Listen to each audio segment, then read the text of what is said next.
So, like you said, my name is Raul Darriba. I just retired. I worked for the power company for 44 years, Tico. And been building things for a while. But curbs have always been an issue for me. At some point, they still are, by the way. It's always a challenge when adding curbs to anything you build. Whether it's boxes, whether it's a chest for blankets, chest for drawers, tables, whatever. Adding curvature to those things, for me anyway, is a challenge. And I gotta tell you a real quick story, now that both guys are here, and that's Art and John. I became a member of this club. Your old website used to have an area with a gallery, where there was pictures. And there was pictures for stuff from Terry, Art, and John, right here, John Jordan. And I looked at that stuff and said, man, I want to make stuff like those guys made. All right, that's why I'm here, by the way. And thanks to Art and John and Terry, he used to have a table, had a marlin, a fish, I think it's an guitar table he did. So I'll never forget, not that I liked it that much, but I'll never forget. Those things make an impression on you. And, but anyway, adding curves to your work. Again, whether it's a box or whatever. When I started making stuff, I made things like this. Square. Boom, boom. That was my thing. I didn't want to add curves because I was afraid of round things. I didn't know how to deal with them. And then I started figuring it out. You know, one of the easiest places to add curves, it's on the legs. Whether it's a box, a clock, table, stool, chair, whatever. You can add curves to that. And when I say that, even on the legs, they are straight like this. There are some of us who, one of the very first things we do is one of those colonial tables, I think they are, where the legs are shaped this way, okay? And I talked about this in my last presentation, which really was an impromptu presentation because the presenter didn't show up or canceled, so I did this out of in half a day. So it's create a leg. Always create a template of that leg. Always. Sometimes you have a measurement that you maybe copying a piece. Maybe you're coming up and I say, well, yeah, that should be 2 inches, and down there it should be 1.5. And if you go ahead and do that, well, it might not look that good. So always make, so you can take a look at it and say, okay, yeah, even if it's straight like this, I always make a template, and it helps me. And I do that, you take it to the bandsaw. If you don't have a bandsaw, take it to the jigsaw, whatever, and get that, and then ferret. And you can take a hand plane, take it to that, and work out the bumps from your bandsaw to get the leg. So, like I said, first place to add curves in your legs. Again, this is me. This is me. Before I do anything, by the way, I always make a test run. How's that going to look? So first I cut this out. This happens to be cherry. Then I come back and say, okay, I'm going to cut out the other piece, the other leg. How does that look? Once I do that, I can practice cutting the mortise. How is that going to look? This was a test. This never got built. It was something going up in the air. All right? So you can see that's going up. Okay? So legs. Very first place you should try to add curves to. Like I said, blanket, chest, box, anything. From there, then let's go ahead and add more curves. And here's some samples of things that I've done with legs. Again, I cut a template.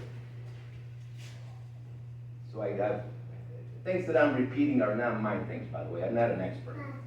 I'm repeating what other folks who know more than me have told me, and I followed what they were saying, and now I want to spread it to other folks. Because I want to demystify woodworking. Sometimes like, whoa, how do they do that? Well, take it in smaller steps and break it up. You'll see how they make it. Okay? The first thing I do is I make a drawing. And the drawing helps me look at it, visualize, and say, okay, that's the leg. This is the leg to this piece right here. It's exactly the same one. Okay? this piece here. And I look at it, and say, okay, I like that, I like the way it looks, and I look at it on the ground and see how high it is, so I wanted a high piece. Okay. Then I come out and take a 2x4, that's what this is, and I cut my first pattern. Do I like it? Is that what it's gonna look like? Okay. All right, and I look at the drawing, and I even glue the drawing, by the way. It's just I glue the drawing on here. And you can, this here, it's probably where I thought the mortise, no, that's not incorrect. But I glue it on here, I cut it from there, then cut your leg out. And keep this, by the way, because if in the future, if you want to make something like it or similar, now you get something to compare with and say, okay, yeah, I like that. No, I like it more curvy. I like it less. I want it more straight. You have now on, if you go to my shop, which is a 2-car garage, you'll see these things are hanging on the wall that I've made. Somebody drill a hole through it and put a wire and hang them up. So I ever want to make another one or similar, I grab that one and look at it and say, yeah, I want to make that. As a matter of fact, even this in the bottom, let me see here. Goes in the back, you might not see it. That's little cuffs. Made of different color wood, in this case it's veneer. I use this to practice. If you come look at it at the break, whatever, you will see that that's what I did here. I took it back, I took it from, in this case, my bandsaw. Ran the bandsaw and said, okay, I know how much it take off, and how's that gonna look? How am I gonna perform it on the real leg? Because when I get to that, we're talking, that's walnut, okay? And how am I gonna do that? I'm not gonna do it on practice on my real thing, I'm gonna practice on my here's another curve that I made, the pattern. I make these all the time. Bandsaw, take this, take my block plane, take here a spoke shaver, okay? And run it. So I like it thinner. Let me see. This curve here, it's too sharp, and take your spoke shape if you have one, and then give it the shape you like. That's what I did for this leg. Once I cut this in the bandsaw, I took spoke shape, put it on my bench, and did that. Here's another sample of legs. We're going to move from legs to other things, but there's another piece that's missing. I guess I left it at home. This real thin, like this. Okay. It has this angle. From there, I took it, well, let me look at it thicker, and I grabbed an MDF piece. And I took that MDF and said, okay, I like that. This is this leg, by the way, right here. This leg right here. You want me to lift it up where they can see? Yeah, let's see here. And this is this leg right here, right there. Okay. And so I make the pattern. And the pattern made a 3D. Even cut the mortise where this joints for practice. Okay, this is how I'm going to do this. Because I gotta once I'm done here, I gotta do it in the real one. I gotta cut a mortise. How am I gonna cut that mortise? I ain't gonna practice on that one. I'm gonna practice on this one. From there, went on to the mahogany. This is mahogany, by the way, under there. The mahogany legs. And I always make an extra leg. If I'm making a 4-legged table, I'm gonna make 5 legs. I'm making a 3-legged demi-lude table here. I made 4 legs. 3, you know. Why? Well, yeah, stuff happens. Somebody said that, right? Yeah, you drill the mortise in the wrong spot. Like, fudge. You know, now I got a hole and I got to start all over again, and I have no more of that lumber, and it looks, when I got it there, it looks different. Plus, now you have one extra. And you get it in the shop. All right, hey, look, this is what I made once at some point. Okay, so joining curved things to straight things. And I can tell you that guy over there, John, which won Best of Show last year, he had 2 pieces, 2 chest of drawers. Help me out if I'm correct, right? That's right. And the drawer fronts we're like wavy. Am I right? Okay. At the break, ask him to see if she has pictures. I know he has pictures. Ask. They're curved. Art has a table that has similar legs than this, I think, and it's like a leaves or flower coming out. It's a three-legged table. Am I correct? All right. And the top is all wavy. It's all carved. It's beautiful. Joining curved pieces to straight pieces might seem complicated, but really not. This is curved. For me anyway, right now, in my state of where I am making things, where it joins to this piece here, which is round, straight. This is straight. All right, not this part, but side to side is straight. So when I'm making this joint, all I do is create a little anchor like this.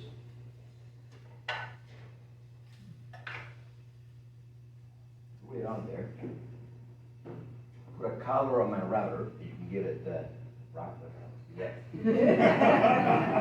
See how I did that? All right. Put a router, put a bit in there, and you cut a slot. You turn it around and do the same, use the same jig. On this piece, we're going to talk about in a minute. And then you just create, then you grab one of these guys. I don't know if it's the right one. Yeah, it is the right one. Maybe it's not. Okay? And you got a mortise on both ends, and you make yourself your own tenon here. Put it in there, and you can glue and join these things up. Same as that one over there, by the way. We'll talk about that. And again, if you have any questions, stop. Say, hey, you got a question? I want a dialogue. Okay, so. Hey, you want dialogue? Yes, sir. You're on the subject of rockler. Say it again. You're on the subject of rockler and routers. I want everybody to know I want a Makita router. That's right. I read that. That's right. Yeah. That's right. That's the one. All right. I'm a tickled to death router. I never won anything. I got a text or an email or something saying that somebody had won. And all right. There you go. Fantastic. So, and with your router now, you'll be able to make this joint right here. I'll load it to you. All right. Thank you. I appreciate that. Now, apart from joining,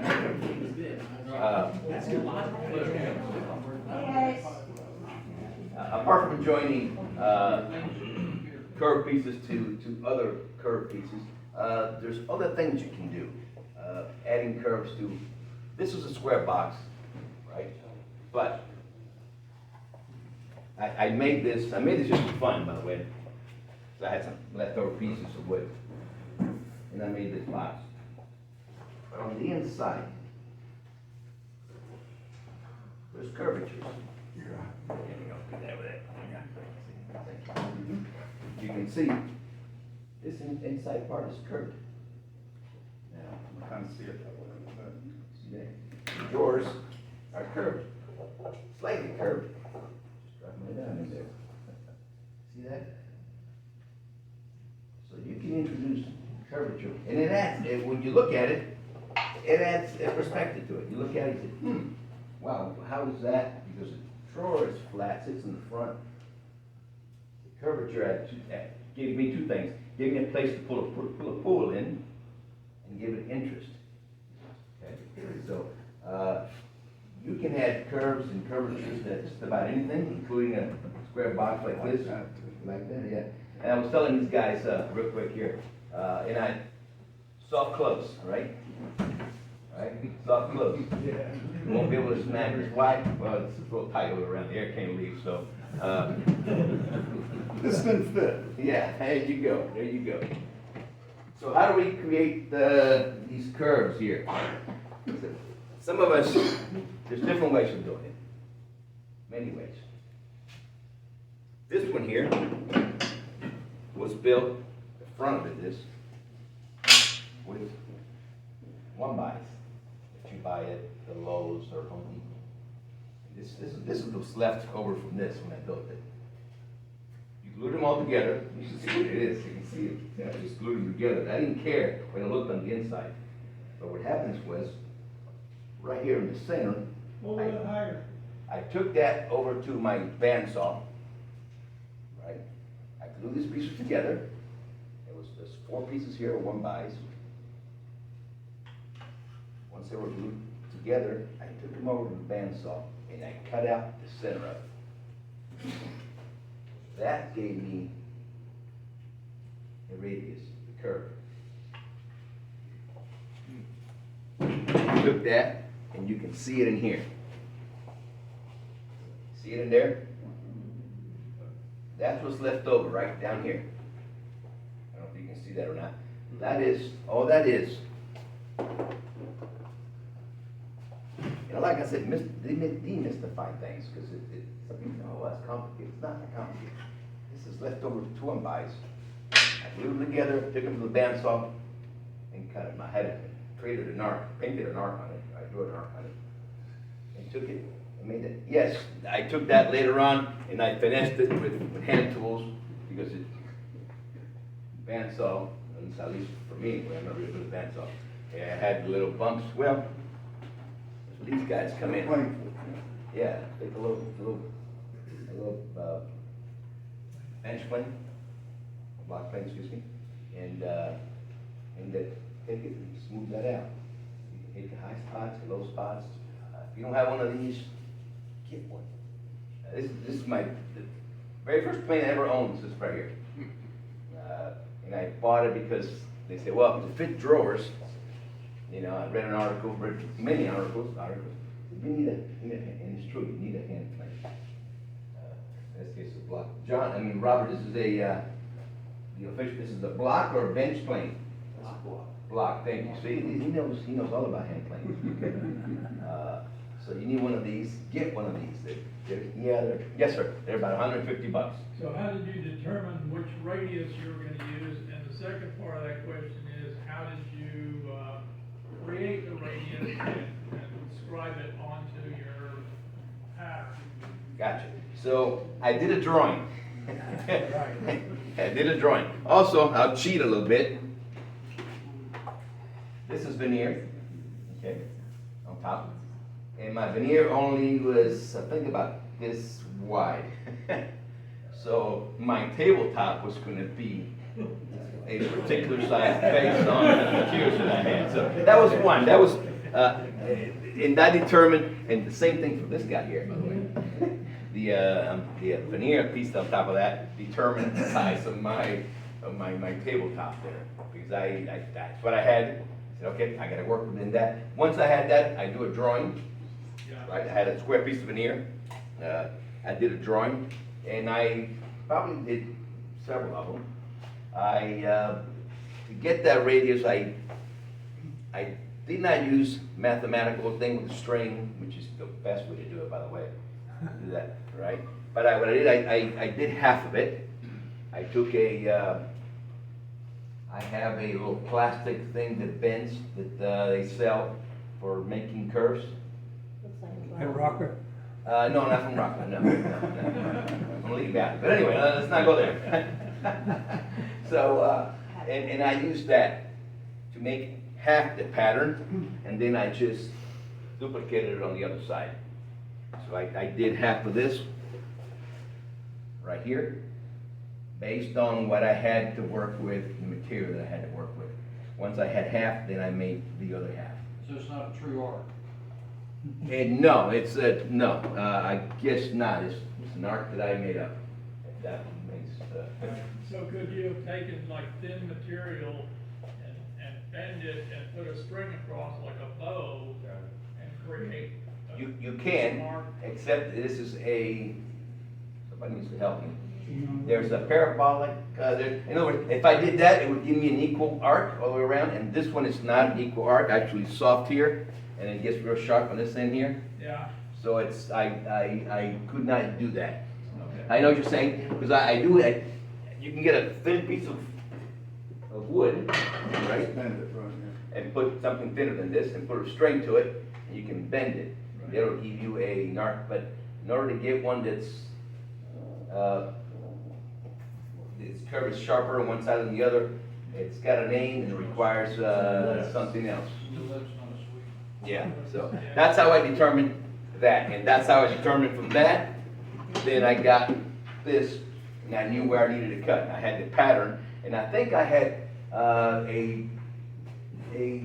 yes, my wife had bought some furniture at IKEA, and did I say that? Did I say that out loud? She bought some furniture, and it came with some thick cardstock. It was thick enough to use for me as the pattern. Now I remember, and that's how I got half of that pattern, and I just basically flopped it over and got the mirror exactly, not the other side. Okay. All right. So the joints on here, on this leg, are these joints right here. Okay. There's one over here, one on this side. The joints with this piece right here. And like I said, we did it the same way. Created my mortise and then just used a loose pen to join those two.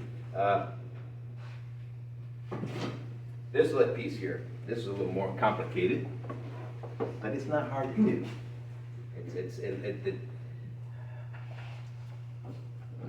And I say that because I want people to look at it. And you're welcome to come back later and look on the inside and to look at the guts of that, how that was put together. Because that's what I do when I go see someone who has made something. I get hungry. I even take pictures, okay, to see how they put it together. Let's start with the sides. This is the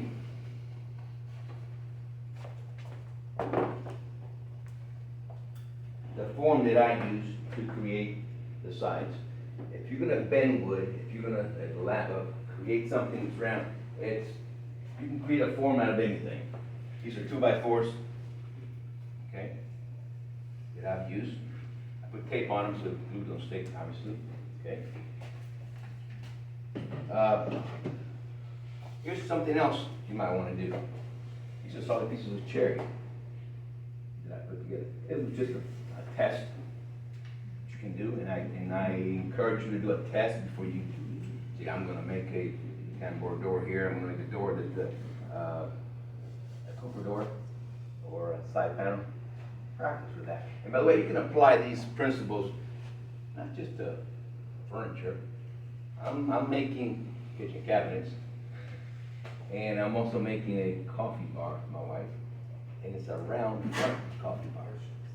And it's so if you're doing built-ins, and if you like to make cabinets, curvature's the same thing. It works here, it'll work in a big.